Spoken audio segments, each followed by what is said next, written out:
The Adventures of Old Mr. Toad. Chapter 18. Jimmy Skunk is just in time. Jimmy Skunk ambled along, chuckling as he thought of what a hurry Mr. Toad had been in when he had heard that Mr. Blacksnake had asked after him. It had been funny, very funny indeed, to see Mr. Toad try to hurry. Suddenly Jimmy stopped chuckling. Then he stopped ambling along the crooked little path. He turned around and looked back, and as he did so he scratched his head thoughtfully. He just happened to think that old Mr. Toad had gone up the crooked little path, and it was up the crooked little path that Mr. Blacksnake had shown himself that morning. If he's still up there, thought Jimmy, old Mr. Toad is hopping straight into the worst kind of trouble. How stupid of him not to have asked me where Mr. Blacksnake was. Well, it's none of my business. I guess I'll go on.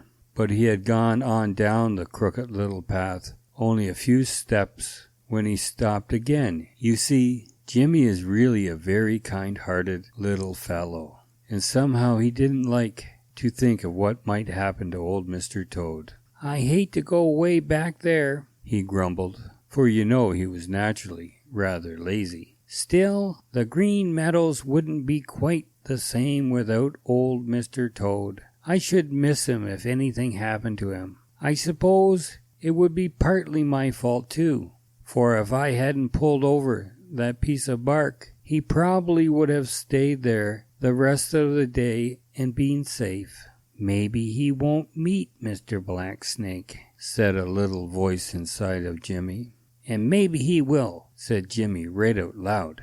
And with that, he started back up the crooked little path. And strange to say, Jimmy hurried. He had just reached a turn in the crooked little path, when who should he run right plumb into but poor old Mr. Toad. He gave a frightened squeal and fell right over on his back, and kicked foolishly as he tried to get on his feet again. But he was all out of breath, and so frightened and tired that all he could do was to kick and kick. He hadn't seen Jimmy at all, for he had been looking behind him, and he didn't even know who it was he had run into. Right behind him came Mr. Blacksnake. Of course, he saw Jimmy, and stopped short and hissed angrily.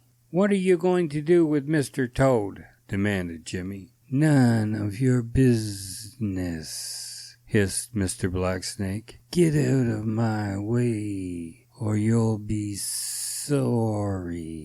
Jimmy Skunk just laughed and stepped out in front of poor old Mr. Toad. Mr. Blacksnake coiled himself up in the path and darted his tongue out at Jimmy in the most imprudent way. Then he tried to make himself look very fierce. Then he jumped straight at Jimmy Skunk, with his mouth wide open. But he took great care not to jump quite far enough to reach Jimmy. You see, he was just trying to scare Jimmy. But Jimmy didn't scare. He knows all about Mr. Blacksnake, and that he really is a coward. So he suddenly gritted his teeth in a way not all that pleasant to hear, and started for Mr. Blacksnake.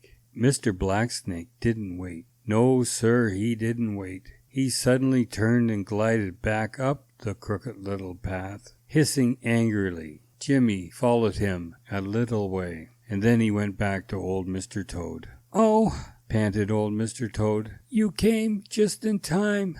I couldn't have hopped another hop. I guess I did, replied Jimmy. Now you get your breath and come along with me. And old Mr. Toad did.